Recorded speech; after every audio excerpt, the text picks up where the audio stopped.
1941. War breaks out around the world, lives shattered in seconds, and in the midst of the chaos, William Hayes, a 23-year-old from Tennessee, kisses his beloved one last time before leaving for European hell. "I'll be back," he promises. Words spoken by thousands of American soldiers, words that the wind usually carries away. Most never saw each other again. What differentiates a true promise from empty words? The price you are willing to pay for it. World War II turned boys into corpses. It tore off arms, legs, dreams, futures. William saw his best friends die on distant beaches, whose names he couldn't even pronounce. He slept in filthy trenches, among rats and the smell of death that never leaves his nostrils. It endured 5 European winters, as bombs fell and screams of agony became part of the soundscape. He survived Omaha Beach when everyone around him became statistics. Statistics that no one remembers anymore. Why? What keeps a man alive when hell materializes around him? What is the force that keeps the body going when the mind begs to give up? He had left his heart locked in Mary Sullivan's blue eyes. Eyes he last saw on December 4th, 1941, 3 days before Pearl Harbor forever changed America's destiny. 5 years, 60 months, 1,825 days without knowing if she was still waiting, if she still remembered the sound of his voice, if she still woke up thinking about him, if she still lived. He had moved on as any sensible person would. Imagine now, you, alone on a train heading home after witnessing atrocities you will never be able to explain. The weight of memories crushes your shoulders more than any military backpack. The city you left no longer exists. The people you used to know are no longer the same. The places where you grew up have new meanings. 5 years of silence can bury even the deepest love. Hands shake. Your heart races. With every kilometer that brings you closer to home. The military uniform, so often washed in European streams, weighs like lead on shoulders marked by scars that no one can see. The doubt cuts deeper than any German bayonet. Did she keep her end of the bargain? Did she also wait while I killed other men to survive? Will she understand that the man who returns is not the same man who left? How many brides gave up? How many have rebuilt their lives? How many love letters have been replaced by condolence telegrams? War doesn't just destroy cities, it destroys hearts, possibilities, oaths. On that sweltering afternoon in July 1946, William stepped off the train in Bristol, Tennessee. The merciless sun punished the asphalt. The smell of America, different from the European odor of destruction, invaded his lungs. His military boots, which had marched through the minefields of Europe, now carried him down the cobblestone street where it all began. House number 17. The same white fence, now a little peeling. The same oak in the garden, now taller and more leafy. The same windows with lace curtains, now a little more yellowed with age. And a door. A simple red door that held the future or the past. William stopped. He took a deep breath. 5 years of war condensed into a single moment of absolute truth. Could this be the most difficult moment of your entire life? Facing German tanks suddenly seemed easy compared to what was to come. What would you do in his place? Would you turn around and preserve your memory intact? Or would you have the courage to discover the truth that awaits on the other side? The world stopped spinning when his fingers, marked by scars from battles he tried to forget, rang the doorbell. The sound echoed like a rifle shot. And then, stories like William and Mary's are increasingly rare in our modern world. That generation knew the true meaning of commitment and waiting. Leave your like and subscribe to the channel right now so we can bring back more real stories and find out in the next episode what was waiting for William behind that red door. What would you do if you waited 5 years for someone without knowing if they were dead or alive? Today, I'm going to show you the exact moment a soldier returned from the war and found out if his love still existed. What happened at that door changed the meaning of promise forever. Think for a moment. 5 years, 25 days of waking up not knowing if the person you love most in the world is still breathing, if she still thinks about you, if she still keeps your photo on her bedside table, or if she has already moved on as any rational person would. In a world where relationships end with a simple swipe of the screen, where promises are broken before the sun even rises, is there still room for the kind of love that survives the greatest war humanity has ever seen? This is not a made-up story. It's not a Hollywood movie with a guaranteed happy ending. It's the true story of two people who believed in something that the whole world said was impossible. A story that happened when words like forever and no matter what still had weight. Can you imagine the feeling, being just meters away from the answer that can either rebuild or completely destroy your life? The sound of your own breathing getting heavier, your palms sweaty, your heart practically exploding in your chest. The world around you disappears. In that moment, there is just you, a door, and the truth waiting on the other side. World War II destroyed more than cities and lives. It destroyed dreams, families, integer futures. More than 60 million people died, and for every life lost on the battlefield, there was someone at home, waiting for news, waiting for a miracle, waiting against all odds. Look around you now. How many people do you know who would wait 5 years? No guarantees, no regular contact, just with a promise made before the whole world fell apart. Probably none.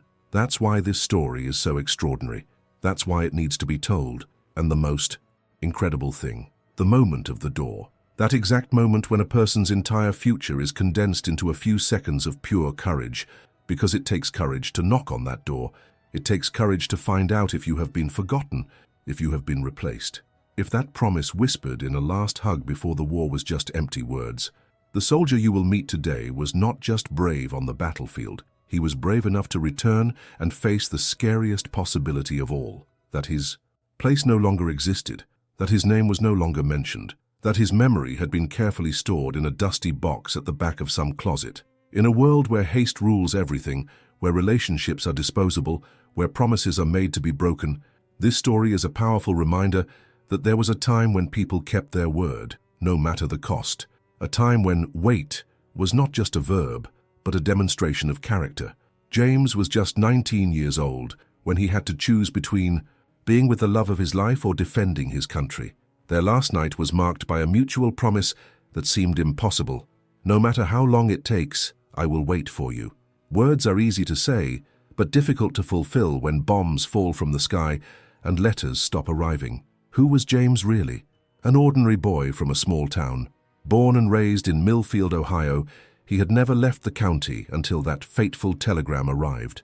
The son of a carpenter and a primary school teacher, James grew up believing in simple values: honesty, hard work, commitment, words that would later be tested in the most extreme circumstances a human being can face. He met Elizabeth at a church party in the summer of 1939. She was wearing a blue dress that matched her eyes. He spilled punch on his own shoe when she smiled at him. Maybe it was the most cliché moment in the world, but it was real. It was the kind of instant connection that makes you believe that maybe, just maybe, some people are meant to find each other. For 2 years they built a world of their own: bike rides on Sundays, picnics near the lake on holidays, awkward dancing at community parties, tickets exchanged between classes, the kind of romance that seems banal, ordinary, until you realize it's made up of small, perfect moments that form the foundation of something lasting. They had plans. James would work in his father's carpentry shop while studying engineering by correspondence. Elizabeth would finish her normal course and teach at the local school. They would buy the little yellow house at the end of the main street. They would have children. They would live a simple but meaningful life, the kind of life millions of young people planned for before war ripped apart everyone's future. And then came Pearl Harbor, the attack that changed the course of America and the personal destiny of millions of young people like James. Suddenly, it wasn't a matter of choice anymore. It was a matter of duty, of honor, to protect everything and everyone he loved from an evil that seemed to threaten the very concept of freedom. The night before his departure remained etched in both their memories. They walked to the small viewpoint on the outskirts of town. The stars seemed brighter that night, as if the universe wanted to give them one last perfect memory. It was there, under that impossible sky, that they made the promise. He promised to return. She promised to wait. They both knew it was crazy, that the war could last years, that thousands had already died, that promises like that were broken every day around the world. But at that moment, none of that mattered. Elizabeth handed James a small locket with his picture inside. James gave her his pocket watch, an inheritance from his grandfather. They were not grand gifts, but they carried immense weight. They were physical anchors for a promise that would have to survive unimaginable distances. War doesn't wait for perfect goodbyes. The next morning, James was on a train packed with other young people, with expressions that mixed fear and determination. Some wept openly. Others pretended to be brave. James just stared out the window, memorizing every detail of the landscape he might never see again. Elizabeth stayed on the platform until the train disappeared completely into the horizon. There were no guarantees she would see him again. The newspapers were already carrying daily the names of local young people who would not return. Entire communities gathered to console families devastated by official telegrams. What sustains a promise when everything around it says it is impossible to keep? What makes a young person, with their whole life ahead of them, decide to wait for something that statistically has little chance of happening? It's not just love, it's something deeper, something that perhaps our generation, accustomed to instant gratification, no longer fully understands. Tell us in the comments, have you ever made or received a promise that seemed impossible to keep? What was the result? As his friends died beside him and the world fell apart, James kept a worn photo in his uniform pocket. He survived 3 ambushes, lost 2 fingers on his left hand, and spent 47 days as a prisoner. What no one understood was how he never gave up hope. The truth? Each day of suffering was just one day closer to her. At least, that's what he believed. Training does not prepare anyone for the real horror of war. James discovered this on the first day of combat, when he saw a friend he had known since embarkation have half his face torn off by shrapnel. There was no time to process the trauma. There was no time for proper mourning. War is a relentless machine that continues to advance regardless of who falls along the way. The battlefield has its own smell, a mixture of upturned earth, hot metal, gunpowder, and the unmistakable odor of death, a smell that permeates the nostrils and never completely leaves. A smell that James carried with him for decades, even after all the other traumas had been processed and stored away. Nights were perhaps the worst time. The occasional silence allowed thoughts to invade the mind. Thoughts about home, about Elizabeth. Was she really waiting? Or would she have moved on, convinced by friends and family that it was the only sensible choice? During the day, the fight for survival occupied every second, but at night, the doubts became almost unbearable. Letters were rare. The military mail system was poor at best, non-existent at worst. James wrote whenever he could, on small pieces of paper, often by the dim light of a covered lantern. He never knew which letters actually reached Millfield, and Elizabeth's answers, when they came, often arrived out of order, creating a strange alternate timeline where events from months ago seemed recent. The battle that cost James 2 fingers on his left hand occurred in the winter of 1943, a brutal confrontation in a small French village whose name he could never pronounce correctly. The physical pain was excruciating, but the real torment came later. How could he return to Elizabeth like this? Incomplete, broken. Was it fair to ask her to keep a promise made to a different man, not this damaged shadow he had become? The 47 days as a prisoner were the ultimate test. Captured during an operation gone wrong, James was held in conditions that defy human description, fed on rations that barely kept a man alive, beaten regularly, interrogated until the words lost their meaning. It was during this period that many of his companions gave up. Some literally let themselves die, refusing the little food offered, sinking into a state of terminal apathy. But James had the locket. The small photo inside was stained with sweat and blood, but Elizabeth's face was still visible. In the darkest moments, when even breathing seemed like an unbearable effort, he clung to that image. I visualized the moment of reunion. He imagined opening the door to the yellow house they had planned to buy. He saw Elizabeth coming towards him, her smile exactly as he remembered. That vision, that hope, that promise was more powerful than any physical pain, any deprivation, any humiliation. It was a lighthouse in an ocean of despair. It was the reason why, when the prison camp was finally liberated by Allied forces, James was still alive.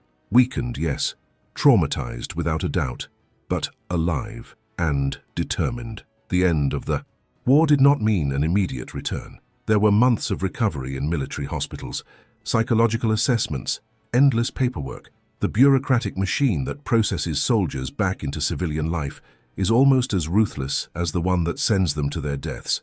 And all the while Elizabeth's letters kept coming, less frequent now, but still carrying that initial promise. The last letter James received before finally sailing back to the United States was dated 3 months earlier. Long enough for everything to change, long enough for promises to be reconsidered. enough time for life to follow its natural course. Can you feel the tension building inside him? On the one hand, the indescribable joy of finally coming home to her. On the other, the paralyzing fear of discovering that home no longer existed as he remembered, that she had moved on. Who could blame her? 5 years is too long to put your life on hold, especially the most vibrant years of youth.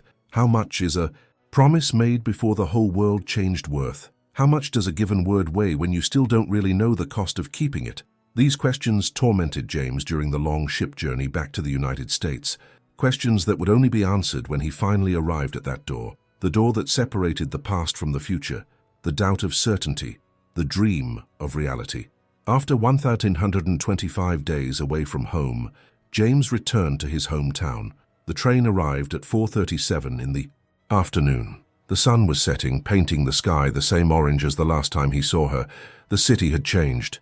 New buildings, different people. There was no guarantee that she would still be there. People move on. Promises are broken every day. What if this had happened to him? Have you ever wondered what it's like to get so close to something and be afraid to discover the truth? The smell of America hit James like a physical wave as soon as he stepped onto the platform. It was different. There was none of the lingering odor of destruction that permeated every inch of war-torn Europe. Here, the air carried aromas of home cooking, feminine perfume, new automobiles, smells of normality, smells of a life that continued as he fought to survive each day. Millfield Station was never much of a thing, just a modest red brick building with a clock that always said 5 minutes late. But for James, in that moment, it was the gateway to a world he feared he would never see again. His legs, which had marched hundreds of miles into enemy territory, now felt too heavy to take his first steps on familiar soil. There was no welcoming committee waiting for him. He had not informed anyone of his arrival, not even Elizabeth, especially Elizabeth. The idea of creating expectations, of forcing a reunion that perhaps no longer made sense to her, seemed too cruel. If she had moved on, James wanted her to have the chance to say it on her own terms. No pressure, no guilt. The city was different, but strangely the same, like a familiar face that aged while you weren't looking. Wilson Pharmacy now had a new facade. The former barbershop had become an appliance store. Children who were small when he left were now unrecognizable teenagers. But the mountains in the background still drew the same outline against the sky. The streets still followed the same pattern. The church bell was still ringing at 5 o'clock sharp. James walked slowly, taking in every detail, every change, every stay. His military uniform, which he had decided to wear on this final day, attracted stares, some respectful, others curious, some filled with a painful understanding that only another veteran could have. The war was over, but its effects would continue to reverberate for generations. Elizabeth's parents' house was a 20-minute walk from the station. James knew the path by heart. How many times had he walked those streets, eager to see her? How many times had he rehearsed what he would say when he arrived at her door? Now every step felt both familiar and strange at the same time, like visiting a place you've only known in dreams. On the way, he passed his father's carpentry shop. It was open, working normally. For a moment, James considered entering. Hug your father first, to seek strength in the familiarity of that encounter before facing the uncertainty that awaited him at Elizabeth's house. But his feet kept moving towards her. Some needs surpass even the most basic ties of blood. The residential streets were quiet at that hour. Some children played in backyards. Women hung clothes on lines. Men returned from work on bicycles. Scenes of a normality that seemed almost obscene to someone who had witnessed the horrors that James witnessed. How could the world keep spinning as if nothing had happened? How could these people worry about dinners and clean clothes when millions had died? But that was the cruel and beautiful truth of life. She continues, with or without you, humanity adapts. Scar, move on. This was exactly what James feared had happened to Elizabeth. May she have healed the wound of her absence, that he had moved on, and who could blame her? The Sullivan house was exactly as he remembered it. Immaculate white paint, lace curtains on the windows, the old porch swing where he and Elizabeth had shared so many moments, the front garden where her mother grew her prized dahlias. Everything seemed preserved in time, as if the 5 years of war had been just a nightmare from which he was finally waking up. James's heart was beating so hard, it felt like it was about to burst out of his chest. His hands were sweating, The mouth was dry. The prosthetic that replaced his two missing fingers felt heavier than ever. It was now, after surviving everything he had survived, this would perhaps be the ultimate test of his mettle. Porch steps have never looked so steep. James climbed one by one, aware of the sound of his military boots against the wood. Sounds that could be heard from inside the house. Sounds that could have been alerting Elizabeth at this very moment that someone was approaching. Or perhaps it wasn't Elizabeth who answered the door. Maybe it was her parents, with embarrassed expressions, trying to find the right words to say that their daughter had gotten married the year before, that she had found happiness in the arms of a man who didn't have to leave, a complete man, a man without nightmares that woke him up screaming in the middle of the night. Standing in front of the door, James realized that the war had never really ended for him. This moment, here and now, would be the true end. Whatever the outcome, he could finally start to process everything he had experienced. He could finally start building some kind of future, with or without Elizabeth by his side. He raised his hand. He hesitated. One last doubt crossed his mind. What if he just left now? He would keep the memory of Elizabeth waiting for him, intact. Preserve the promise as something pure and inviolate by reality? No. He had gone through hell to be there. He had survived when so many others had not. He deserved to know the truth, whatever it was. His hand, steady in so many moments of extreme danger, now trembled as he rang the bell. The sound echoed inside the house. Footsteps approached the other side of the door. The handle turned slowly. What do you believe costs more, making a promise or keeping it to the end, no matter the circumstances? Share your opinion in the comments. Rua Palmeiras, number 28. The White House with blue windows. Even with all the changes in the city, that house remained the same. James's heart was beating so loudly he could hear it in his own ears. 3 knocks on the door. Silence. 2 more beats. Steps inside the house.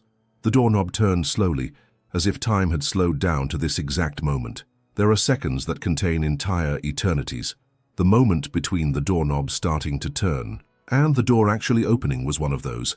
In that brief interval, James relived everything. The first date, the first kiss, the last night together, the battles, captivity, the long journey back, an entire life condensed into a sigh. The door opened with a slight creak, the kind of sound that only old houses make, as if they were announcing that something important is about to happen. The evening light formed a golden halo, momentarily making it difficult to see whoever was standing there. It was her, Elizabeth. Not like the worn photograph he carried across continents, not like the idealized image that had sustained his sanity in his darkest moments, but her, real, breathing, alive. His hair was different, shorter, more mature. The face had lost some of the youthful softness he remembered. There were new lines around the eyes, small marks that told the story of 5 years lived without him. But the eyes were exactly the same, blue like the summer sky he had feared he would never see again. For a moment she didn't seem to recognize him. There was confusion in his eyes, understandable. The man in front of him wore James's face, but it was a face transformed by war, slimmer, harder, with scars that weren't there before, eyes that had seen things no one should see. And then came recognition, like successive waves crashing on the beach. First, perception, then the doubt, the unbelief, and finally, the overwhelming certainty.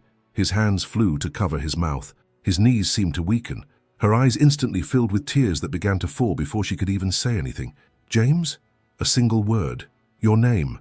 Pronounced like a question, a prayer, and a confirmation, all at the same time. A word loaded with 5 years of waiting, of hope, of fear, of uncertainty.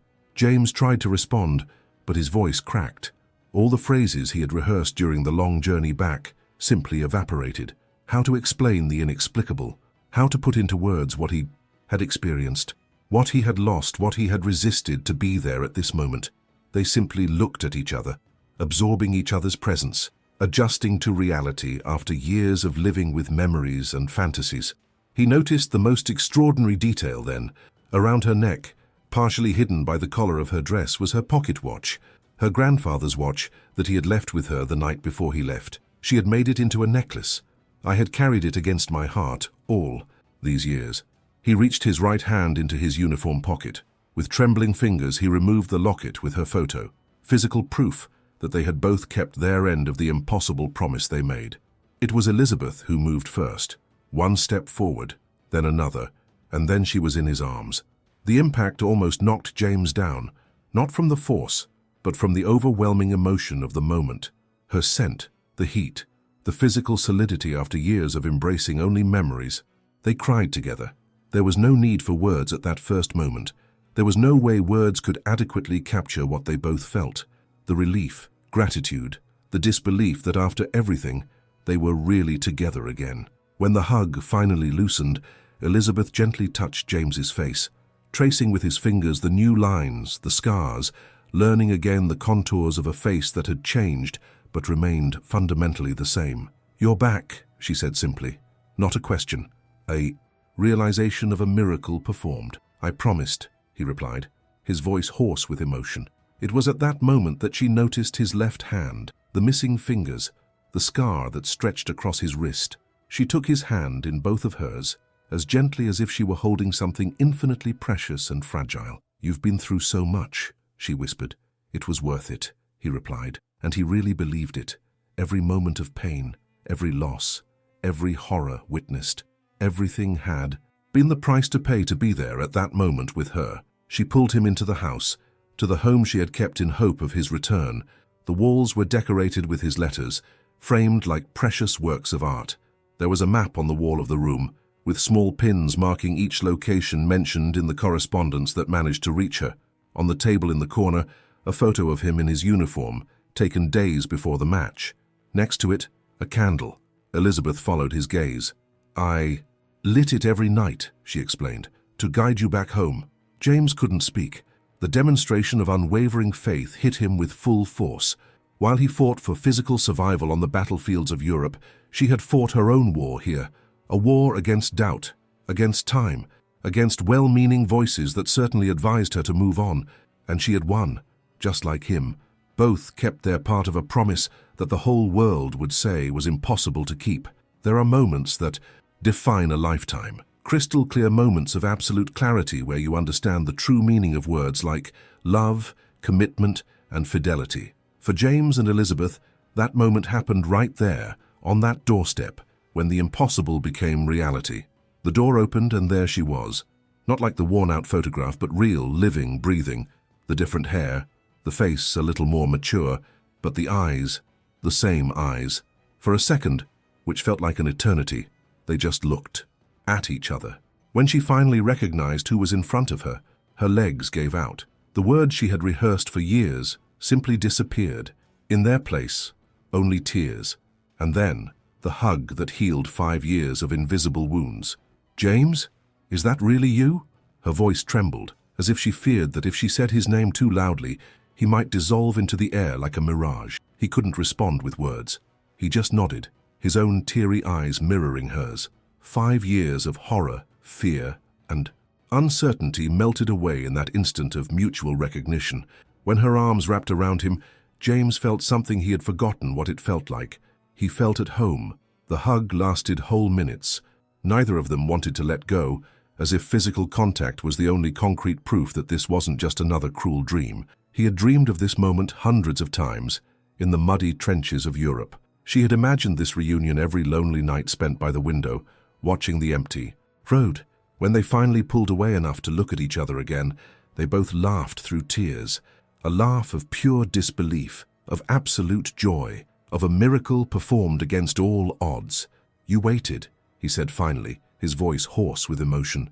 "You're back," she replied simply. 2 short sentences that held entire worlds of meaning. 2 promises fulfilled despite everything the universe had thrown in the way. Elizabeth gently touched his face, tracing the new lines, the scars that weren't there before. His fingers stopped when they found a particularly deep mark near his temple. "Grenade shrapnel," he explained quietly. "France, 1944. She nodded, absorbing this information without backing down. Your eyes then went down to his left hand, noticing the missing fingers. Without hesitation, she took that mutilated hand between hers and brought it to her lips. "Every scar," she whispered against his skin, "is just proof that you fought to come back to me." It was at that moment that James truly understood. She accepted him completely. Not just the young man who had left, but the war-scarred man who had returned. She loved not just the memory preserved in amber of who he was, but the complex, imperfect reality of who he had become. Mary, Elizabeth's mother, appeared in the hallway, drawn by the sounds of excitement. When she saw James, she put her hands to her face in disbelief. For a moment, she froze, as if she were seeing a ghost. Then, with a muffled scream, she ran to hug him too. "My boy," she sobbed against his chest, "you came back to us." That night, the Sullivans' small living room became the only place in the world where James finally felt safe again. Sitting in the old armchair he knew so well, with Elizabeth at his side, their hands clasped together as if they feared that the current of time might separate them again, he allowed himself to believe in the future for the first time in 5 years. Some events in life are so powerful that they divide us into two people, who we were before and who we became after. For James and Elizabeth, their reunion on the doorstep of that house was that dividing moment, living proof that some connections are too strong to be broken by war, time, or distance. Say it in the comments. What was the most exciting reunion of your life? That moment you waited for so long that when it finally happened, it felt like a dream come true. There are promises that seem impossible to keep. The world will tell you that you should give up, move on, accept that some things are not meant to be. But what James and Elizabeth teach us is that when something is true, time cannot destroy it. The scars he brought from the war were visible, but the scars from waiting for her, no one could see. Both were marks of a strength that few know about, the unshakable decision to honor a word given from the heart. In the months following their reunion, James and Elizabeth rebuilt their lives together, piece by piece. It wasn't easy. The war does not end when the last shot is fired. It continues to reverberate in the minds and hearts of those who lived it. James had nightmares, episodes of invasive memories that paralyzed him in the middle of the day. Moments when the sound of a car slamming the door made him throw himself to the ground, looking for cover. Elizabeth learned to recognize the signs. He learned when to speak and when to simply be present in silence. He learned that love does not always mean fixing, but often just witnessing, accompanying, remaining. They were married in the spring of 1947 under the cherry blossoms in the Sullivans' garden. A simple ceremony with few guests. Several empty seats represented friends who did not return from the war. A silent way of honoring those who, unlike James, didn't have the chance to complete their own stories. The real miracle was not just that they both kept their promises through impossible circumstances. The miracle was that, after everything they lived apart, they discovered that they still fit together, that they could still build a new life from the fragments of the old one. The little yellow house at the end of Main Street, the one they had dreamed of before the war, became a reality in 1949. James worked in his father's carpentry shop, using his skills to create furniture that filled their home. Elizabeth taught at the local school, molding young minds born into a world already transformed by the conflict that nearly tore them apart. The years passed. Children came, grandchildren. The life that almost didn't exist blossomed and expanded, but they never forgot. They never took for granted what they knew was an extraordinary gift, the chance to grow old together. In a society where promises are broken daily, where commitments are treated as flexible suggestions, the story of James and Elizabeth stands as a beacon, a reminder that our words matter, that our choices, especially those made in the most difficult moments, define who we really are. James's scars never completely disappeared. His left hand was always missing 2 fingers. His face always bore the marks of war. But as the years passed, these scars became just part of the familiar landscape of a beloved face. For Elizabeth, they were never reminders of what had been lost, but symbols of what had been preserved against all odds. In the age of disposable connections, of easily replaceable relationships, their story seems almost mythological, like something from another time, another world. And maybe it is. Perhaps we have lost something precious in our race for convenience, for the new, for the easy. Or maybe stories like theirs still happen quietly around us. Perhaps there are still people who understand the sacred value of a true promise. People who choose daily to honor their words, not because it is easy, but precisely because it is difficult. There are people who wait their entire lives for something that never arrives. And there are people like James and Elizabeth who prove that some waits are worth every second of uncertainty. What makes the difference is not just time, but the depth of the connection that not even war, distance, or doubt could break. This story is not just about a soldier who returns home, but about the invisible force that keeps two souls connected, even when everything conspires to tear them apart. The most powerful promises are not made with words, but with daily decisions to stay true to what really matters, even when no one is looking. They lived together for another 52 years after their reunion, half a century sharing the same roof, the same table, the same dreams. They raised 3 children who grew up hearing different versions of the story we are telling today. For these children, their parents' story was both extraordinary and completely normal. Extraordinary for the events, normal for the constancy they witnessed daily. In a world as fast-paced and volatile as ours, perhaps the true revolutionary act is consistency, the repeated choice day after day to honor what we promise, to remain, to build something lasting in a scenario of constant change and distraction. James passed away in 1999, peacefully in his sleep, still in the same yellow house he had built for his family. Elizabeth followed less than a year later. Neighbors said she simply lost the will to continue when he left, that despite her children, grandchildren, a full and fulfilled life, there was a part of her that never learned to exist completely separate from him. What they built together remains, not just in the stories told by the family or in the yellowed photographs kept in carefully preserved albums. It remains an ideal, a reminder of what is possible when two people decide that their promises are inviolable. The war transformed James, waiting transformed Elizabeth. But what they discovered in that moment at the door, when they finally met again after 5 years of forced separation, was that some things remain unchanged even in an ever-changing world. True love is not a passive feeling that just happens to us. It's an active choice, a decision that must be renewed daily. It's persisting when it would be easier to give up. It's believing when all the evidence points to the opposite. It's waiting when the wait seems endless. James carried Elizabeth in his heart through the hell of war. Elizabeth kept James alive in her mind and soul through years of uncertainty and loneliness. And when they finally met again, they discovered that time and distance had not diminished what they felt, but deepened, refined, strengthened. Perhaps that is the true lesson of his story, that real love is not found in grand dramatic gestures or grand declarations. It is built in the silent moments of choice, in the almost imperceptible decisions to prioritize others, to remember, to keep the flame alive even when the wind blows strong. When we see relationships discarded at the first sign of trouble, when we hear promises treated as mere empty words, we may be tempted to believe that stories like James and Elizabeth's belong only to the past, that they are relics of a simpler, more naive era. But it would be a mistake to think that way, because the ability to love deeply, to commit completely, to wait patiently, is not determined by the times we live in, but by the courage we cultivate, for the strength we find within ourselves to resist the storms that will inevitably come.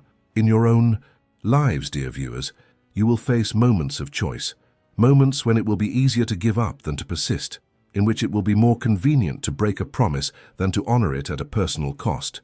In these moments, perhaps the story of James and Elizabeth can serve as a small guiding light, a reminder that sometimes the most valuable things in life are achieved precisely because they are difficult. The story you just witnessed is just one of thousands of soldiers who faced the impossible and returned transformed. These narratives of war and reunion carry the essence of the human spirit: resilience in the face of horror, perseverance when all seems lost, and the redemptive power of a promise kept against all odds. These veterans' stories are not relics of the past. They are beacons of strength that illuminate our own ability to overcome seemingly insurmountable obstacles. Every returning soldier bears visible and invisible scars, living testaments to sacrifices that many of us will never fully understand. This message of courage and resilience deserves to be shared in a world that often forgets the true meaning of commitment.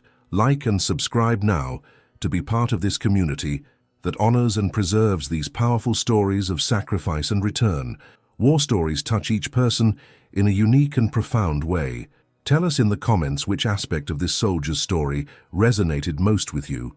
Was it the promise kept, the patient waiting, or the transformative moment of reunion?